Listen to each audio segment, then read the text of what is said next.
اللہ کے نبی صلی اللہ علیہ وسلم نے فرمایا تو اپنا منہ کھول. آپ نے منہ کھولا, حضور پاک نے اپنا لعاب پاک ڈالا, دوسری بار ڈالا, تیسری بار ڈالا, چوتھی بار ڈالا, پانچویں, چھٹی, 7 مرتبہ حضور پاک نے اپنا لعاب پاک دیا اور کہا عبد القادر اب اٹھ اور بیان کر. فرماتے ہیں خواب میں نے حضور اکرم صلی اللہ علیہ وسلم کا لعاب پاک لیا, تھوڑی ہی دیر گزری تھی, میرے خواب میں ہی میرے جد کریم مولا کائنات علی مرتضیٰ تشریف لائے. کہا پھر وہی سوال کیا عبد القادر کیوں نہیں بیان کرتے؟ کہا میں فارسی النسل, فارسی ہوں اور عربیوں کے بیچ میں ہوں. انہوں نے کہا تو اپنا منہ کھول. باب العلم, باب مدینۃ العلم, علی کرم اللہ وجہہ الکریم اپنا لعاب پاک ڈالتے ہیں. 1 بار, 2 بار, 3 بار, 4 بار, 5 بار, 6 بار بس کیا. غوث پاک نے کہا نانا جان نے مجھے 7 مرتبہ پلایا, آپ نے 6 مرتبہ. علی کرم اللہ وجہ الکریم فرماتے ہیں میں برابری تو نہیں کر سکتا, وہ رسول کائنات ہیں. عزیزان گرامی وقار, غوث پاک فرماتے ہیں پھر میری آنکھ کھلی اور اسی جامع مسجد میں جب میں کھڑا ہوا اور خطاب کے لیے لوگوں کو پکارا تو دیکھا ادھر سے بھی مخلوق آ رہی ہے, ادھر سے بھی آ رہی ہے, سامنے سے بھی آ رہی ہے. مجمع اتنا کثیر کہ تل دھرنے کی جگہ مسجد میں نہیں تھی. اور جب آپ کا خطاب ختم ہونے کو تھا لوگ اپنے کپڑے پھاڑنے لگے اور بے ہوش ہونے لگے. اتنی تیر بہدف کلمات تھے کہ سیدھے سینے میں پیوست ہو جاتے, دلوں میں اتر جاتے. اس کے بعد وہی دن تھا سیدنا عبد القادر جیلانی کو لوگوں نے ہاتھوں ہاتھ اٹھایا. بغداد میں شہرا ہو گیا کہ کوئی ایک اجمی آیا ہے اور عربیوں پر فوقیت لے گیا ہے. سارے عربی اس کے سامنے دنگ رہ گئے ہیں, کوئی عربی اس کی فصاحت کو نہیں پہنچ پاتا ہے. کئی لوگ امتحان کے لیے بھی آئے. ایسا نہیں ہے کہ غوث پاک کو یوں ہی چھوڑ دیا گیا.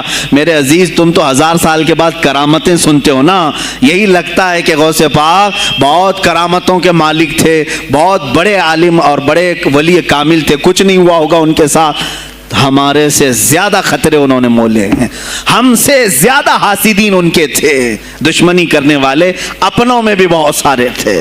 غوث پاک رضی اللہ تعالیٰ عنہ کا جب خطاب شروع ہوا, کیا ایک خطیب جب مشہور ہونے لگے تو دوسرے مولوی خاموش رہ جائیں گے؟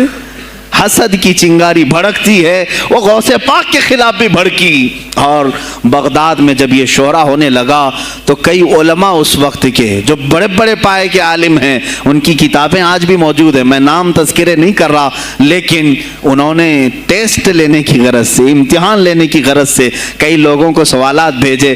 ایک دن مجلس میں ایسا تھا کہ غوث پاک تفسیر قرآن بیان کرتے تھے. تفسیر قرآن بیان کرنا غوث پاک کا محبوب مشغلہ تھا, روزانہ قرآن کی تفسیر عرض کرتے. ایک دن مجلس میں بڑے بڑے علماء کی جماعت, جس میں عبد الرحمن جوزی جیسے بڑے فقیہ محدث ہیں, ان کی ایک جماعت آئی.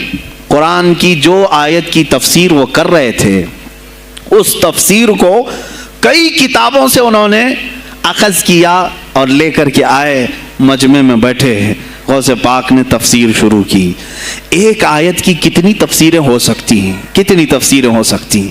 ایک تفسیر بیان کیا, اس کے بعد کہا اس آیت کی ایک دوسری تفسیر یہ ہے.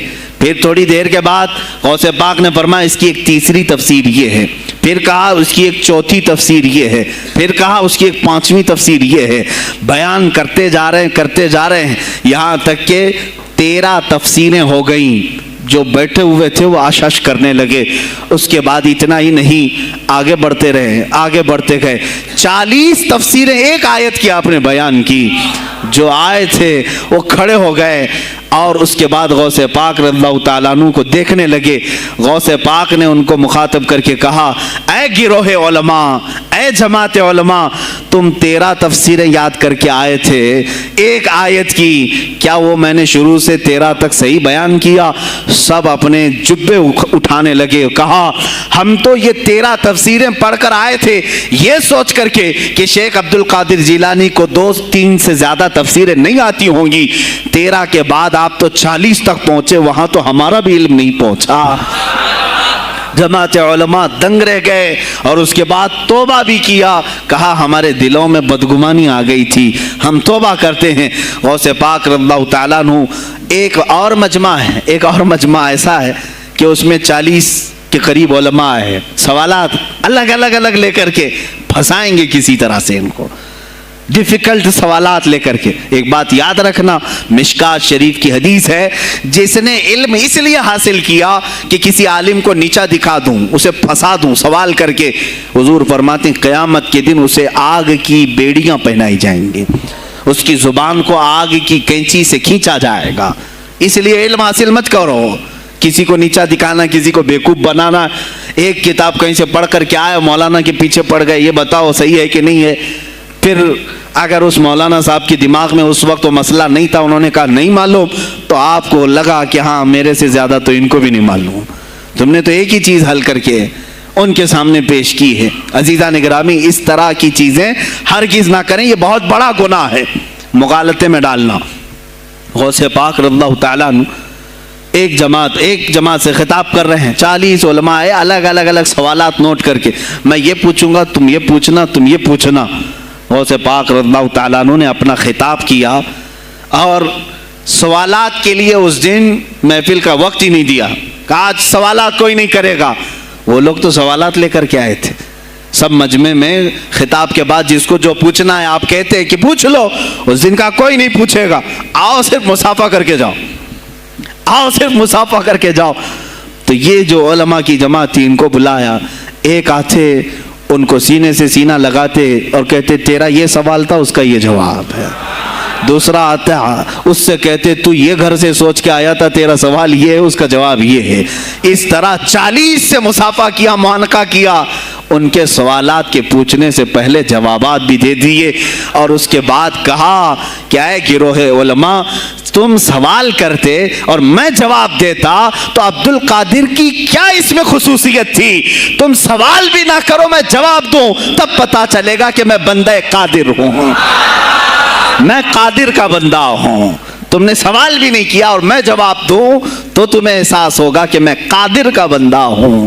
اللہ رب العزت کا کی صفاتی نام ہے۔ عزیزان گرامی وقار، علماء نے تنگ کیا، پریشان کیا، آپ کے مجموعوں کو روکنے کی کوشش کی، لیکن ایسا نہیں ہے کہ غوث پاک نے ہر ایک کو اپنی کرامت سے زیر کر دیا ہو، ان علماء کو پورا سلا دیا ہو، نہیں، فیس کیا ہے، مقابلہ کیا ہے، پریشانیاں اٹھائی ہیں، اور خلفاء کے وقت کے سلاطین کی بھی بہت ساری ایسی سختیاں تھی جس کو آپ نے برداشت کیا۔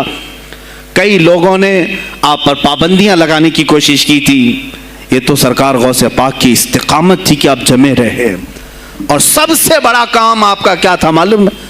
خانقاہ کے گدی نشینوں غور سے سنو، جو غوث پاک کا نام لیتے ہیں، سرکار غوث پاک رضی اللہ تعالیٰ عنہ کی اس صفت کو میں بیان کروں تو یہ بغلیں جھانکیں گے۔ ابھی غوث پاک نے سب سے بڑا کردار کیا کیا جانتے ہیں آپ؟ لوگ کہتے ہیں خانقاہی ماحول قائم کرنا ہے، اللہ اللہ کرو، تسبیح لو، دلوں کی صفائی کرو، سب صحیح ہے، لیکن غوث پاک نے تقریباً 25 سال صرف جہاد پر بیان کیا ہے، صرف جہاد پر۔